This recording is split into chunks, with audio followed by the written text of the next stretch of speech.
Bonjour et bienvenue. Nous allons passer encore un petit temps ensemble dans les prochaines minutes pour regarder la parole de Dieu et en être encouragés, n'est-ce pas? Nous allons continuer ce qu'on a débuté il y a quelques semaines. Et la semaine passée, on a terminé ensemble sur le fait que Dieu contrôle tout. Et j'ai mentionné qu'on regarderait ça cette semaine un peu plus près. C'est certain qu'on ne peut pas regarder ça en profondeur. C'est un sujet c'est un sujet de débat parmi plusieurs. Mais j'aimerais partager avec vous ce que je vois dans les Écritures et ce que la parole de Dieu met de l'avant selon ce que je peux voir à travers les pages des Écritures. Dieu contrôle tout. Il est sur son trône, n'est-ce pas?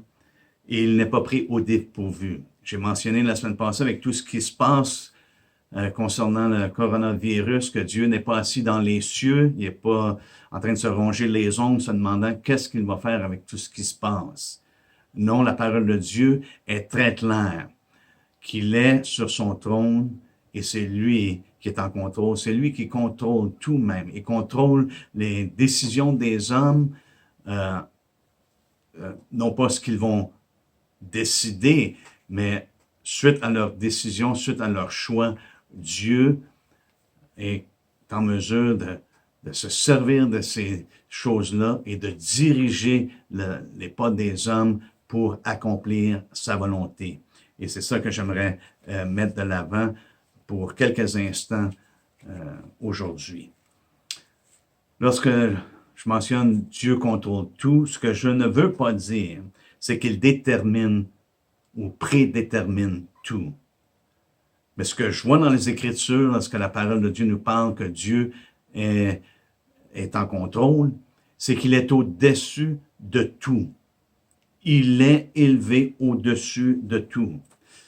Je ne crois pas pour un instant que la parole de Dieu affirme qu'il prédétermine le choix des hommes.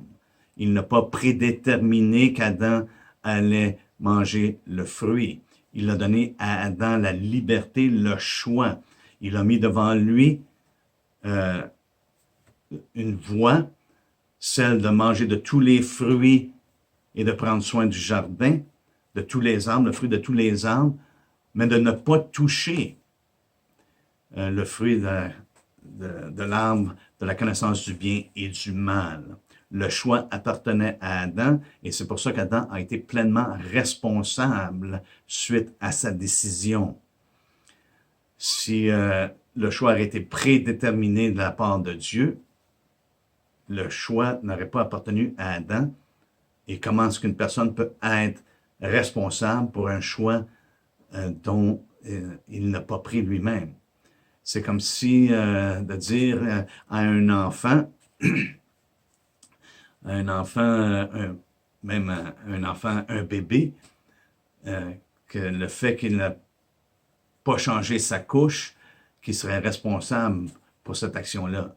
Il n'est pas en mesure de changer sa couche, donc il n'est pas responsable, n'est-ce pas? Je sais que c'est un exemple qui n'est pas nécessairement les plus plaisantes, ou un enfant de 2 ans de dire, mais maintenant tu es responsable pour aller faire l'épicerie. C'est certain, s'il ne va pas faire l'épicerie, qu'il ne peut pas être tenu responsable, n'est-ce pas? Et c'est pour ça qu'Adam est pleinement responsable, parce qu'il était en mesure de faire le choix, d'obéir ou de désobéir, de choisir la vie ou malheureusement la mort, parce que le Seigneur l'avait déjà averti concernant ça, n'est-ce pas? Donc, on affirme, selon la parole de Dieu, que lorsqu'on dit Dieu contrôle tout, c'est qu'il règne dans les cieux et sur la terre. Comme le psaume 46 au verset 11 nous dit, « Arrêtez et sachez que je suis Dieu, je domine sur les nations, je domine sur la terre. » Et Dieu nous a donné un exemple concret de ça à travers les autorités qu'il a établies. Il a établi des autorités que nous avons, et même j'ai mentionné dimanche passé justement que nous avons une responsabilité d'être soumis aux autorités que Dieu a mis en place. Pourquoi? Parce qu'elles sont instituées de Dieu Et c'est l'ordre que Dieu a établi, n'est-ce pas? Les autorités, les gouvernements qu'il a mis en place justement pour gérer le pays. Donc, il contrôle tout afin de gérer le pays, n'est-ce pas? Pour la gérance du pays. Mais ça ne veut pas dire qu'il détermine tout ce que les hommes font dans le pays. Il n'y a personne ici d'entre nous qui dirait « Ah, mais les gouvernements sont responsables pour toutes les décisions que les hommes font. » Non. Chacun est responsable pour les choix qu'il fait et les décisions qu'il prend. Nous sommes responsables. Dieu nous a créés à son image et a fait de nous des personnes qui ont cette habilité-là, puisqu'on est créés à la ressemblance de Dieu, à l'image de Dieu, n'est-ce pas? Voici ce que la parole de Dieu affirme concernant que Dieu est en contrôle, ou qui contrôle tout. Dans premier Chronique au 29e chapitre, Chronique 1, 29, et c'est David ici qui rend grâce au Seigneur. Il avait ramassé toutes sortes de biens pour la construction du temple. Le Seigneur lui a dit, c'est pas toi qui vas construire le temple, ça va être ton fils Salomon. Et David voulait participer, ça fait qu'il a mis des richesses ensemble pour la construction du temple qu'il a donné à son fils. Il a dit même, t'en rajouteras, parce que la maison doit être magnificente, parce que le Dieu que l'on sert, il est magnificent. Et donc, au verset 10, il bénit l'Éternel, justement, en présence de toute l'assemblée. Et il dit au verset 11, « À toi, Éternel, la grandeur, la force et la magnificence, l'éternité et la gloire, car tout ce qui est au ciel et sur la terre t'appartient. À toi, Éternel, le règne, car tu t'élèves souverainement au-dessus de tout. C'est de toi que viennent la richesse et la gloire, c'est toi qui domines sur tout. C'est dans ta main que sont la force et la puissance, et c'est ta main qui a le pouvoir d'agrandir et d'affermir toutes choses. » Ici, on voit comment est-ce que David voit Dieu, et comment est-ce que l'Esprit de Dieu remplit la bouche de David pour démontrer qu'il s'élève souverainement au-dessus de tout et que c'est lui qui domine sur tout. Dieu est en contrôle. C'est lui qui domine, n'est-ce pas? Salomon également nous fait part de la même chose lorsqu'il parle, là ici c'est plus personnel, mais lorsqu'il parle que le cœur de l'homme médite sa voix, mais c'est l'Éternel qui dirige ses pas dans Proverbe 16, 9. C'est l'Éternel qui dirige ses pas. L'homme médite sur ses voies, mais l'homme va prendre des décisions, va faire des choses, mais Dieu, à travers tout ça, est en mesure de diriger ses pas, parce que c'est lui qui règne. C'est lui qui est en contrôle. Et il le fait sans enfreigner le choix de l'homme.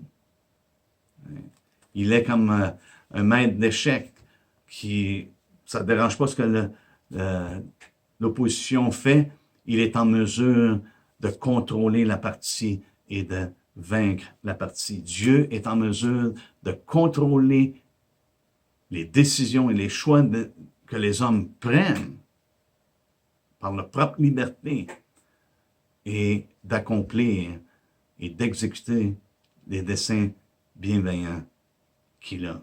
Le dessein même qu'il a exécuté par Jésus-Christ. Les desseins qui sont en lui. Dans Proverbe 20, 24, ça nous dit, c'est l'Éternel qui dirige les pas de l'homme, mais l'homme peut-il comprendre sa voix? C'est Dieu qui dirige. L'homme prend des décisions. L'homme ne comprend pas les choses de cette vie. Le fait que l'homme est tombé dans le péché et qu'il vit pour lui-même, il est aveuglé et il ne comprend pas ses voies. Il prend des décisions, il fait toutes sortes de choix qui souvent sont malsaines. Des choix qui sont malsains, excusez. Et puis, ça le mène même jusqu'à la mort. Ça nous dit dans Proverbe 14, 12, telle voie paraît droite à un homme, mais son issue, c'est la voie de la mort. Jérémie confirme également. Dans Jérémie 10, 23, ça nous dit, « Je le sais, ô Éternel, la voie de l'homme n'est pas en son pouvoir. L'homme n'est pas maître de sa destinée. » Dieu met devant lui une destinée. Il met devant lui deux chemins. Il y a des choix à prendre. Dieu est en contrôle et il dirige malgré la décision des hommes. Je le sais, ô Éternel, la voie de l'homme, ce n'est pas en son pouvoir, ce n'est pas à l'homme quand il marche à diriger ses pas. Parce qu'il ne sait pas où il va. L'homme, par lui-même, étant aveugle, ne sait pas où il va. Il y a quelque chose qui paraît droit devant lui, qui paraît juste, qui paraît bon, mais à son insu, ça nous dit qu'il choisit la voie de la mort. Ce qui lui paraît droit, malheureusement, c'est la voie de la mort. Également, ça nous donne des exemples dans la parole de Dieu, comment est-ce que Dieu utilise les hommes pour accomplir, comment est-ce qu'ils dirigent leurs pas malgré leurs décisions, malgré leurs choix. Dieu dirige leurs pas et il accomplit à travers ça sa volonté. Il accomplit ses desseins. Dans 2 Rois, au chapitre 19, verset 25, c'est le roi d'Assyrie qui avait envoyé à Ézéchias des serviteurs qui ont insulté Dieu et qui leur ont dit, il n'y a aucun autre Dieu sur la terre qui a été capable de nous résister. Pensez pas que votre Dieu va nous résister. C'est ce qui lui fait peur. Et Dieu, je veux dire, Ézéchias envoie vers Ésaïe, vers le prophète Ésaïe, des personnes pour lui dire de prier. Et Ésaïe prie avec Ézéchias, et puis la parole du Seigneur vient et qu'elle a envoyé une nouvelle et que le roi d'Assyrie allait s'éloigner. À travers ça, dans son orgueil, le roi d'Assyrie a envoyé une lettre à Ézéchias. Il dit, « Pensez pas là, que vous allez être délivré. » Non, au contraire, mettez pas votre confiance dans votre Dieu. Au contraire, nous allons revenir éventuellement et nous allons prendre possession du pays. Et Ézéchias va devant l'Éternel, justement, avec la lettre. Et puis, ça nous dit, c'est dans 2 Rois. Je vais tourner avec moi dans 2 Rois, au chapitre 19. Ça nous dit qu'Ézéchias, au verset 14, prit la lettre et puis il est monté au temple et il l'a déployé devant l'Éternel. Et ici, Ézéchias réalise vraiment et sait que c'est Dieu seul est au-dessus de tout. Au verset 15, il dit, il adressa cette prière à l'Éternel, n'est-ce pas? Ça dit, c'est toi qui es le seul Dieu de tous les royaumes de la terre, c'est toi qui as fait les cieux et la terre. Éternel, incline ton oreille et écoute. Et puis là, il ne renie pas ce que le roi d'Assyrie a dit. Il dit au verset 17, « Il est vrai, ô Éternel, que les rois d'Assyrie ont détruit les nations et ravagé les pays, et qu'ils ont jeté leurs dieux dans le feu, mais ce n'était point des dieux, c'était des ouvrages de main d'hommes, du bois et de la pierre, et ils les ont réduits à rien. Maintenant, Éternel notre Dieu, délivre-nous de la main de Sanchérib, et que tous les royaumes de la terre sachent que toi seul es Dieu, ô Éternel. » Que tous les rois de la terre sachent que tu es Dieu. Et puis, le Seigneur envoie Ésaïe, donne une parole à Ésaïe, et il lui fait part que ce que ce Dieu disait au roi d'Assyrie. Et on va lire à partir du verset 23, du chapitre 19, pour essayer d'abréger ça le plus possible. Ça nous dit, « Par tes messagers », là il parle au roi d'Assyrie, « Par tes messagers, tu as insulté le Seigneur et tu as dit avec la multitude de mes chars, j'ai gravi les sommets des montagnes, les extrémités, je couperai les plus élevés de tes cèdres, les plus beaux de tes cypresses, et j'atteindrai sa dernière cime, sa forêt semblable à un verger. J'ai creusé, j'ai bu des eaux des étrangères, et je tarirai avec la plante de mes pieds tous les fleuves de l'Égypte.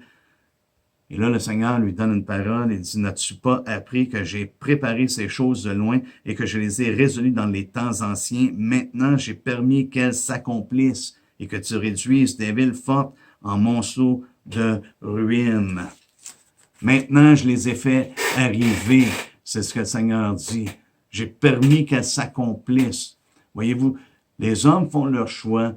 Le roi d'Assyrie a fait ses choix et il a voulu accomplir des choses. Il pensait qu'il était maître de son destin. Et puis, mais le Seigneur lui dit, ça c'est des choses que j'avais préparées d'avance. Non pas qu'il avait prédéterminé ce qu'il allait faire, mais c'est des choses qu'il avait préparées d'avance. Pourquoi? Parce que Dieu avait dit qu'il allait amener des jugements sur les hommes, justement, parce qu'ils marchaient dans la corruption. Et Dieu s'est servi de lui, a dirigé ses pas pour accomplir sa volonté.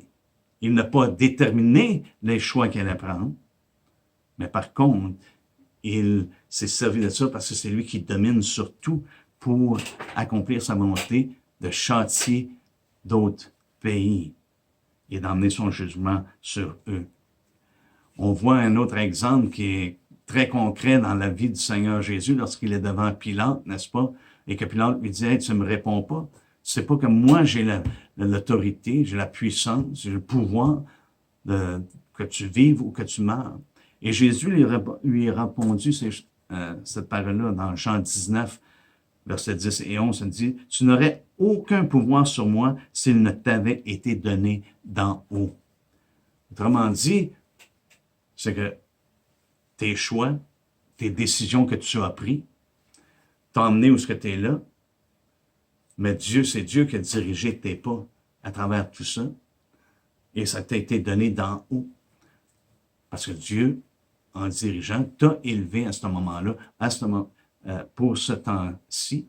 Et puis, Dieu a accompli à travers sa décision, à travers son choix, il a établi ou il a accompli ce qu'il avait prédéterminé d'avance concernant la crucifixion, que Christ allait mourir pour les péchés des hommes. Il n'a pas prédéterminé le choix de Pilate, mais il s'est servi du choix de Pilate, des décisions de Pilate, pour accomplir justement son dessein. On voit un autre exemple avec Belshazzar. Il y en a plusieurs dans les Écritures, comme est-ce qu'on voit que Dieu dirige. Et il dit à Belshazzar qu'il n'avait pas glorifié Dieu, le Dieu qui a dans sa main ton souffle et toutes tes voies. Et on voit encore une fois, ça démontre que Dieu est au-dessus de tout. Il contrôle tout, que les voies des hommes sont dans sa main. C'est lui qui les dirige. C'est pas lui qui détermine ou prédétermine ce qu'il allait faire, mais c'est lui qui dirige malgré leurs décisions et leurs choix. Dieu a prédéterminé, frères et sœurs, des voies, deux voies en particulier. La voie qui est resserrée, qui mène à la vie éternelle, et la voie qui est spacieuse, qui est large et qui mène à la perdition. Il y en a plusieurs qui choisissent la porte large et le chemin spacieux, et peu qui trouvent la porte étroite et le chemin resserré. Mais le choix est là. Il y a deux portes, et quel est le choix que les personnes vont faire? Dieu, après, malgré leur choix, va quand même diriger leurs pas. Mais il les invite, il nous invite en tant qu'homme, il nous parle, Dieu parle continuellement, frères et sœurs. Il parle aux hommes. On le voit dans Proverbe que Dieu parle. Et les hommes sont responsables d'écouter, n'est-ce pas? Proverbe 1. Et ici, c'est la sagesse qui parle à partir du verset 20. C'est la sagesse qui crie dans les rues. On voit ici comment est-ce que Dieu continuellement cherche à communiquer avec les hommes. C'est-à-dire, la sagesse crie dans les rues, elle élève sa voix dans les places. Elle crie à l'entrée des lieux bruyants, aux portes de la ville. Elle fait entendre ses paroles. Et avez-vous remarqué une chose? Ici, la sagesse n'épargne pas les paroles nécessairement. Elle ne flatte pas sur le bord du poil. Elle dit, jusqu'à quand, stupide, aimerez-vous la stupidité? Parce qu'il est stupide de vivre sans Dieu ou en ignorance de Dieu, en préférant nos propres voies. Jusqu'à quand les moqueurs se plairont-ils à la moquerie et les insensés haïront-ils la science? Tournez-vous, on voit ici que Dieu plaide, la sagesse plaide ici. Tournez-vous pour écouter mes réprimandes. Voici, je répandrai sur vous mon esprit, je vous ferai connaître mes paroles. Dieu ne veut pas laisser l'homme par lui-même.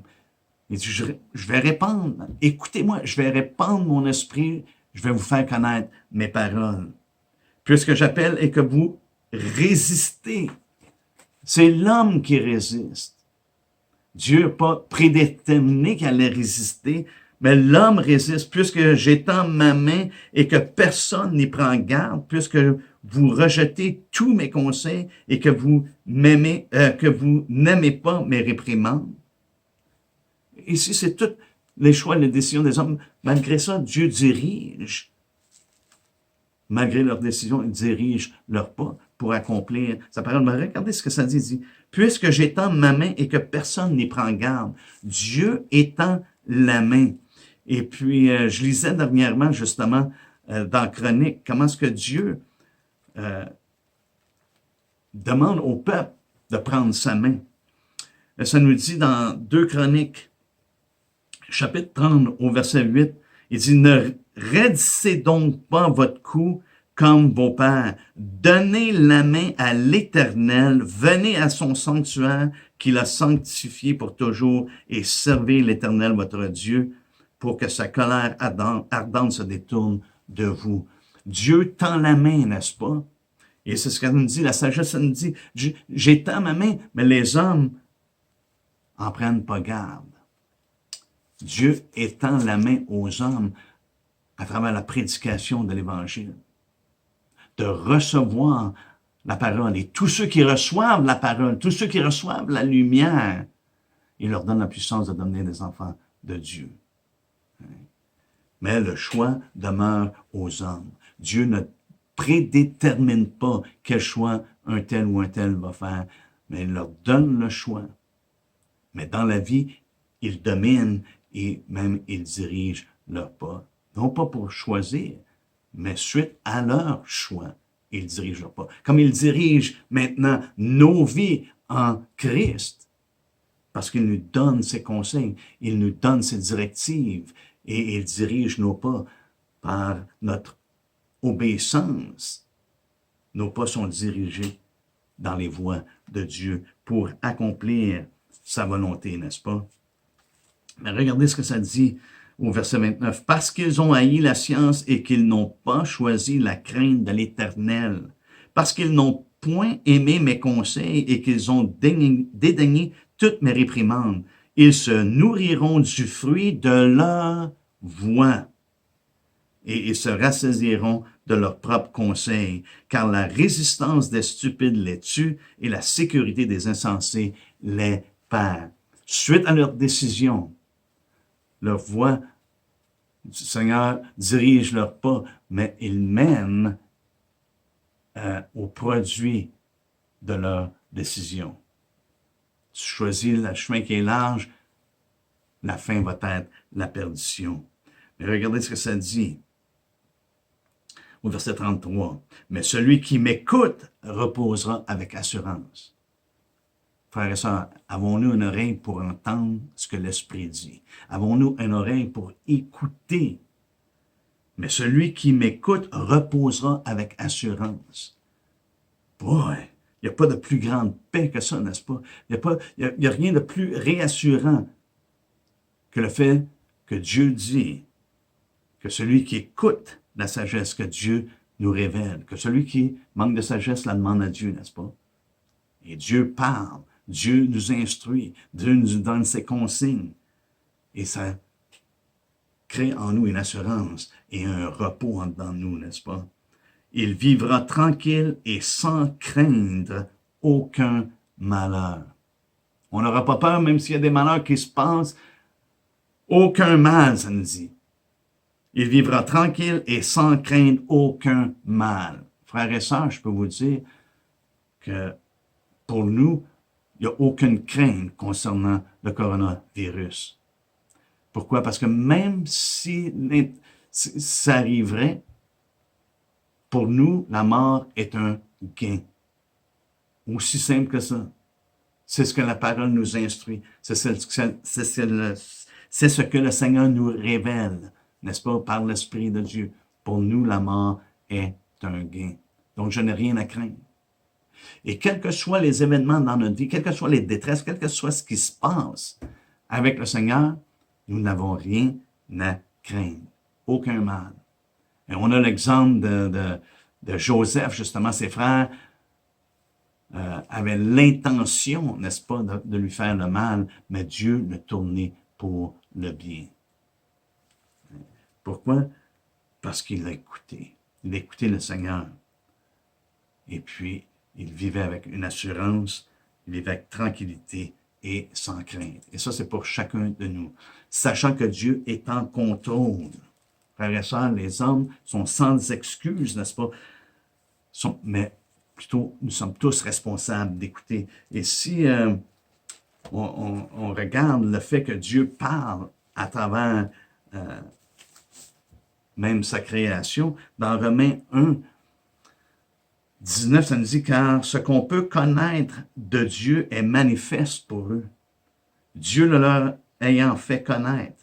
En effet, les perfections invisibles de Dieu, sa puissance éternelle et sa divinité se voient comme à l'œil nu depuis la création du monde. Quand on les considère dans ses ouvrages, ils sont donc inexcusables. Dieu parle et même il parle à travers sa création. Mais plus spécifiquement, il nous parle à travers la parole de l'Évangile. Et c'est cette parole-là que vous et moi, nous avons également la responsabilité de proclamer, comme il est dit dans Actes 5:20, ça dit « Allez et vous tenant dans le temple, annoncez au peuple toutes les paroles de cette vie. » Parce que vous et moi, nous avons les paroles de cette vie. Dieu domine sur tout. Il contrôle tout. Il dirige les pas des hommes pour accomplir sa volonté. Mais il ne prédétermine pas ce que les hommes choisissent de faire et ce qu'ils décident de faire. Mais il dirige tout pour accomplir ses desseins. Alléluia. C'est merveilleux parce que ça amène une assurance, justement, dans le cœur, sachant qu'il n'y a rien qui est au-dessus de Dieu. Il n'y a rien qui se passe que Dieu n'est pas en contrôle. Alléluia. J'espère que ça a éclairci une couple de choses. Et puis, on va continuer la semaine prochaine, justement, concernant les consignes qu'on retrouve dans Hébreux 12, des versets 1 à 3. Soyez bénis et on se reparle la prochaine fois. Au revoir.